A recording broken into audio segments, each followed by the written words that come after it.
नमस्कार दर्शकों, स्वागत है आपका KGN हॉस्पिटल लातूर यहाँ पे। और जैसे कि आप जानते हैं हमारे साथ है डॉक्टर आमिर शेख जी। तो डॉक्टर सर जी, पिछले एपिसोड में हमने RIF के बारे में चर्चा की थी और तभी आपने हमें बताया था कि हैचिंग। सर, ये हैचिंग तो पोल्ट्री में हमने सुना था, IVF में हैचिंग किस प्रकार होता है? बहुत अच्छा क्वेश्चन है।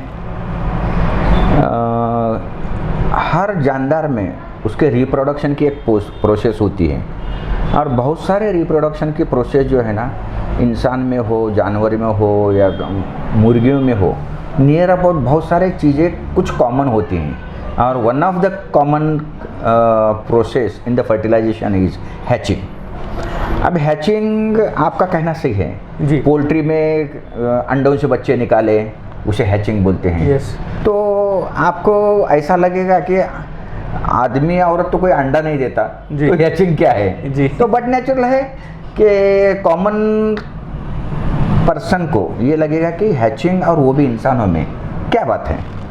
अभी मैं डिटेल में समझा देता हूँ। इससे पहले भी मैंने आपको बताया था जैसा कि ये प्रोसेस है। अब ये नॉर्मल बच्चा कैसा होता है, मैं फिर से शॉर्ट में बोलता हूँ। ये बच्चेदानी है, ये गर्भनलिका है, ये अंडेदानी है। हर महीने में माहवारी के 14 दिन के बाद एक अंडा निकलता है। ये अंडा यहाँ से निकल के ये गर्भनलिका से यहाँ पहुँचता है।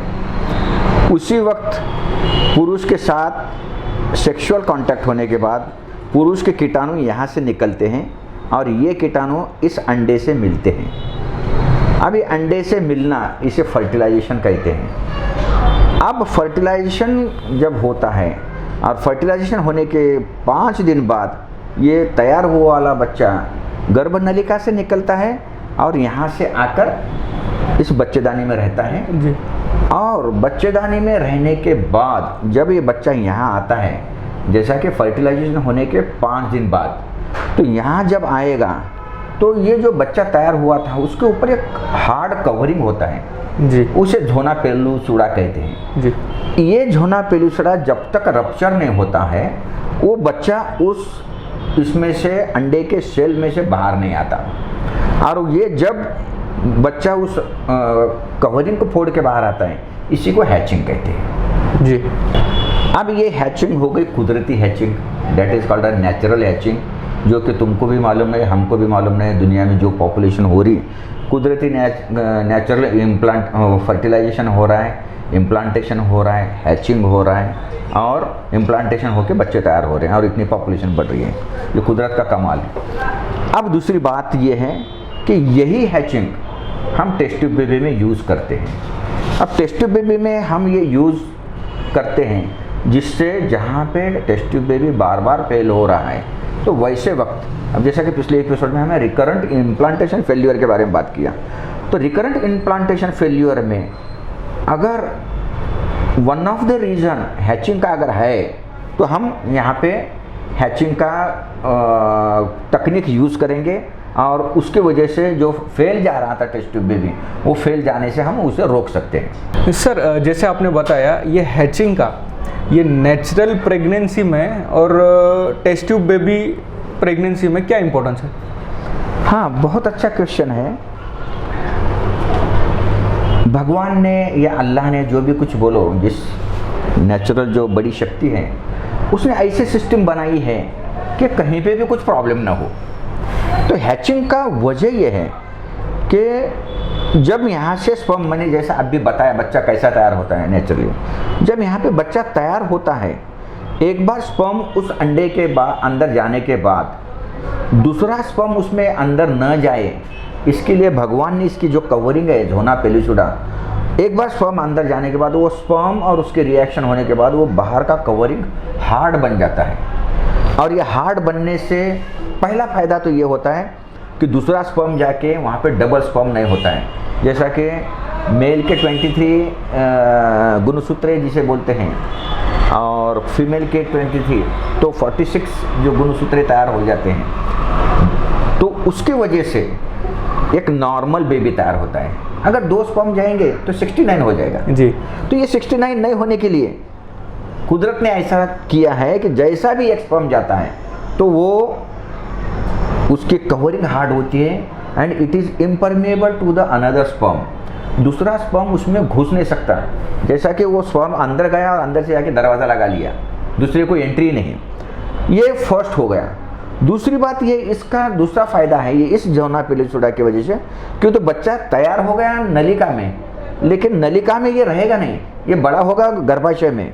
तो ये जब तक यहाँ तक नहीं पहुँचता तो ये हार्ड जो जोना पेलिसुडा है वो यहाँ पे उसे चिपकने नहीं देता या इम्प्लांट होने नहीं देता जी। अगर यहाँ इम्प्लांट होगा तो इक्टोपिक प्रेगनेंसी हो जाएंगी, जिसमें औरत सीरियस हो सकती है। ओके। तो भगवान ने ये प्रिवेंट करने के लिए ये जोना पेलिसुडा को हार्ड बनाया है।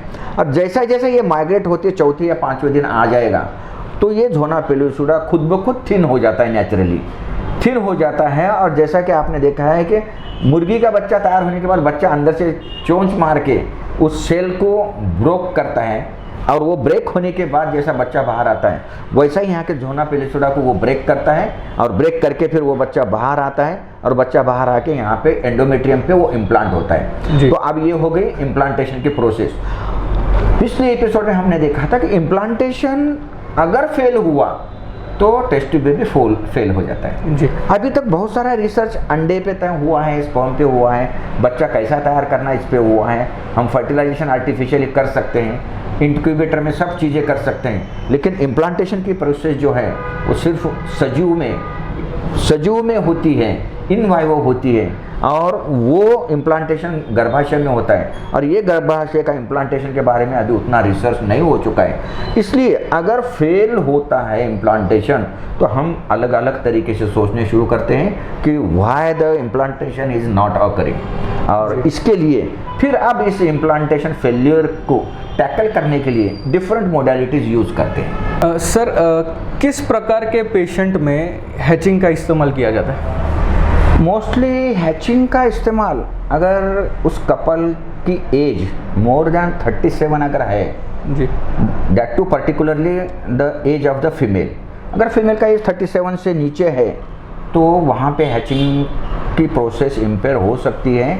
It is one of the possibility, इसलिए वहाँ पे हम लेज़र असिस्टेड हैचिंग करते हैं। वैसे ही अनएक्सप्लेन इनफर्टिलिटी, जहाँ पे वजह तो कुछ समझ में नहीं आती लेकिन फेल तो हो रहा है, अंडा भी अच्छा है, स्पर्म भी अच्छा है, तैयार होने वाला बच्चा भी अच्छा है, फिर भी बच्चा नहीं होता है, तो वहाँ पे भी यूज़ कर सकते हैं। तीसरा पुअर क्वालिटी एम्ब्रियो, जो बच्चा हम दिखने में जो माइक्रोस्कोप में देखते हैं अगर वो अच्छे क्वालिटी का नहीं होगा तो हम उसे असिस्ट करने के लिए एक लेज़र असिस्टेड हैचिंग दे देते हैं। और लास्ट का पिछली बार तो हुआ है रिकरेंट इम्प्लांटेशन फेल्यूर, कोई भी वजह नहीं मिलती लेकिन इम्प्लांटेशन फेल हो रहा है और टेस्ट ट्यूब भी बार बार फेल हो रहा है, तो वहाँ पर हम ये इंडिकेटेड है कि यहाँ पर हम लेज़र हैचिंग का इस्तेमाल कर सकते हैं, आर्टिफिशियल हैचिंग। अब हैचिंग मैंने अभी जो बताया एक्सप्लेन किया, दैट इज़ नेचुरल हैचिंग, और जो हम दूसरी करेंगे लैब में करेंगे that is in vitro fertilization की हैचिंग। और इस हैचिंग में डिफरेंट टाइप्स हैं। इसमें हैचिंग में मिनिमम 3 टाइप्स जो इम्पोर्टेंट है मैं वो बता दूंगा। एक है मैकेनिकल हैचिंग, दूसरा है केमिकल हैचिंग, तीसरा है लेज़र हैचिंग। तो इस 3-4 टाइप में जैसा कि मैकेनिकल हैचिंग, केमिकल हैचिंग, फिर उसके बाद है ड्रिलिंग और उसके बाद लेज़र असिस्टेड हैचिंग। ये चारों हैचिंग में से सबसे बेस्ट जो है वो लेज़र असिस्टेड हैचिंग है।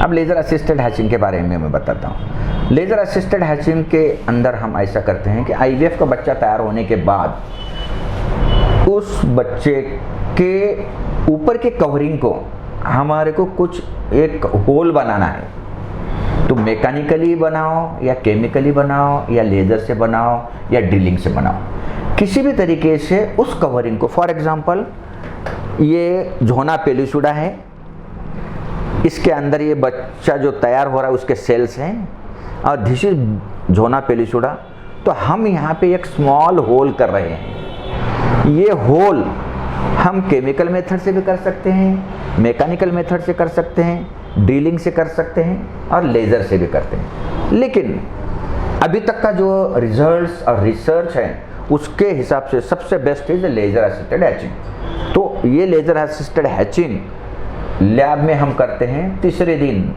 जैसा कि बच्चा तैयार हुआ उसका डे 3 को इसे हम इक्सी मशीन पे लेते हैं, इक्सी मशीन पे जैसा ही होल्ड करते हैं, दिस इज होल्डिंग, एक फोर्सेप लेते हैं और एक लेज़र का बीम इसके ऊपर फोकस करके, इट इज़ कंप्यूटराइज प्रोग्राम, कितना होल बनाना है, कितने ड्यूरेशन के लिए बनाना है, कितनी वहाँ एनर्जी एग्जर्ट होगी, कितना हीटिंग होगा, ये सब कंप्यूटराइज प्रोग्राम होता है। और उस कंप्यूटराइज प्रोग्राम के हिसाब से हम उस सिर्फ बाहर के कवरिंग को ड्रिल करते हैं या फिर होल करते हैं। ये होल करते वक्त इस बच्चे को अंदर कुछ डैमेज होने नहीं देते हैं। अब इसके ऊपर से डिफरेंट है कि हम पार्शियल करेंगे, थोड़ा एरिया ही करेंगे, या हाफ करेंगे, या टोटल करेंगे। तो ये भी depending upon the area of the zona pellucida जहाँ पे हम ड्रिलिंग कर रहे हैं, तो उसके ऊपर से ये डिफरेंट टाइप्स हो सकते हैं। और ये जब हो जाएगा, लेज़र असिस्टेड हैचिंग हो जाएगा, ये हैचिंग करते बराबर उसी वक्त इस बच्चे को माँ के पेट में बच्चेदानी में रखेंगे। और उसके बाद अगली प्रोसेस जो है हैचिंग की, अब सिंपल बात है कि इस बच्चे को बाहर निकलने नहीं आ रहा, ये बहुत स्ट्रांग कवरिंग है, तो हम 3-4 अगर होल बना देंगे तो ये वीक हो जाएगा, और ये कवरिंग वीक हो जाएगा तो वो बच्चा इजीली बाहर आ जाएगा, और बाहर आके एंडोमेट्रियम पे वो अटैच हो जाएगा, और वहाँ से अल्हम्दुलिल्लाह उसकी ग्रोथ शुरू हो जाएंगे। सर, ये हैचिंग जो सब्जेक्ट है ये बहुत कॉम्प्लिकेटेड लग रहा है, तो अभी ये इसमें कुछ फ़ायदा भी है और ये इंटरनेशनल एक्सेप्टेड है क्या? हाँ, हैचिंग में बहुत सारे फ़ायदे हैं और it is proved in the world. जैसे कि फॉर एग्जांपल बताता हूँ मैं, अभी एक स्टडी है, अभी नंबर ऑफ स्टडी कितने पेशेंट में किया, कितने में केमिकल प्रेगनेंसी है, कितने में क्लिनिकल प्रेगनेंसी है, और कितने में मल्टीपल प्रेगनेंसी है। ये एक चार्ट है, ये कंपैरिजन देखेंगे। ये LH ग्रुप जो 35 साल की उम्र के औरतों का था, इसके अंदर जो है, जैसा कि फॉर एग्जांपल ये 35 ईयर्स के पहले का है, अगर हम लेज़र नहीं यूज़ किए तो इसका सक्सेस रेट 22% है, इसमें 25% है, इसमें 19 है, इसमें 23 है। इसका मतलब ये हो गया, और ये मल्टीपल प्रेगनेंसी यहाँ पे 1 है, यहाँ पे 3 है। तो जैसा कि हम लेज़र यूज़ करेंगे तो हमारा सक्सेस रेट बढ़ते जाएगा। तो अभी LH ग्रुप जो 35 साल के ऊपर का बताया मैंने, अब 35 साल के नीचे का, इसमें भी फ़र्क है। यहाँ 31% है केमिकल प्रेगनेंसी, तो यहाँ 50% है। यहाँ 30 तक का है तो यहाँ 50% है, यहाँ 6 है तो यहाँ 45 है। तो इतना सक्सेस रेट बढ़ गया है, इसका मतलब this is very much useful method और इंटरनेशनली एक्सेप्टेड है। हम इसे रैंडमाइज कंट्रोल ट्रायल्स बोलते हैं। जैसा कि पूरे वर्ल्ड में हर एक डॉक्टर अपने अपने लेवल से उसका डाटा रखेगा, कितने लोगों में किया और कितने लोगों में फ़ायदा हुआ। तो वर्ल्ड का इसके ऊपर यूनिफॉर्म और यूनिवर्सल एक मत है कि इसके अंदर फ़ायदेमंद है और इस LAH को यूज़ करना चाहिए। सर, KGN में हैचिंग से रिलेटेड आपने कितने पेशेंट्स किए? Hatching actually old age patient में होता है। अभी तक हमारे 13-14 हज़ार जो पेशेंट जो बच्चे हो चुके हैं, उसमें के नियर अबाउट एक 5 to 10% लोगों में मुझे हैचिंग की ज़रूरत पड़ी है जी। और उसमें जहाँ पे रिपीटेड इम्प्लांटेशन फेल्यूर, और अल्हम्दुलिल्लाह उसमें ऐसा हो गया है कि बाकी लोगों के पास जो पेशेंट फेल हो गए थे और मैंने लेज़र असिस्टेड हैचिंग किया और वो सक्सेस होने से अल्हम्दुलिल्लाह लोग मुझे बहुत दुआएं भी दे रहे हैं। अरे वाह। और लोग खुश भी हैं। तो मैं भी लेज़र असिस्टेड हैचिंग पे खुश हूँ। तो कहने का मतलब है लोग मुझसे खुश हैं और मैं लेज़र पे खुश हूँ। जी। आपको लेज़र का वन ऑफ द पेशेंट का मेरे पास वीडियो है जी, वो कितना खुश है वो देख लो आप। जी जी। मुलामुळं ती बाई आता सगळेजण डोक्याला घेऊन नाचू लागले। आज परिस्थिती अशी आहे मॅडम, आमच्या एरियामध्ये सगळेजण असं लेकराला घेतात की असं नाही की दिवसभर लेकरू हे दुसऱ्याच्या हातामध्ये असतात। दिवसभर एकही दिवस असा जात नाही की आमचं लेकरू म्हणजे एकदम चांगलं आहे। आणि मी सरळ सरळ सांगितलेलं आहे की आमचं हे टेस्ट ट्यूब बाळ आहे, आम्हाला खात्री आहे हे टेस्ट ट्यूब बेबी म्हणजे आमचं बाळ आहे आणि तिचं पूर्ण ज्ञान आम्हाला आहे। टेस्ट ट्यूब म्हणजे काय, असं कुठलं तर कुणाचं काय असतं असं ही जी गैरसमजूत आहे हे चुकीची आहे। कारण का हे आम्हाला पूर्ण अनुभव आहे, आम्ही दवाखान्यात आलो आहे, अभ्यास आहे आणि ज्या त्या पद्धतीनं आम्हाला ट्रीटमेंट मिळाली हे आमचं बाळ आहे। आम्ही हे संपूर्ण हे श्रेय डॉक्टर आमिर शेख आणि मॅडम यांना जातं। एवढं बोलून मी बोलतो, थांबतो। जीवनामध्ये खूप निराश झाले होते मॅडम, आणि इथं येऊन मला म्हणजे मॅडमने मला खूप चांगल्या प्रकारे समजूतदारपणे सांगितले. आणि परत माझ्या ते ह्याच्यामध्ये फायब्रॉइड एवढा मोठा होता, सगळीकडे दाखवायचं, सगळ्यांनी म्हणत होते की तुला बाळच होणार नाही असं सांगितले होते. आणि शेवटी मी वेड्यामध्ये जमाच होते मी, आणि मॅडमनी सरांनी त्या वेड्यातून मला वर काढले त्यांनी, आणि तुझं मी सगळं करतो इथं म्हणले मॅडम.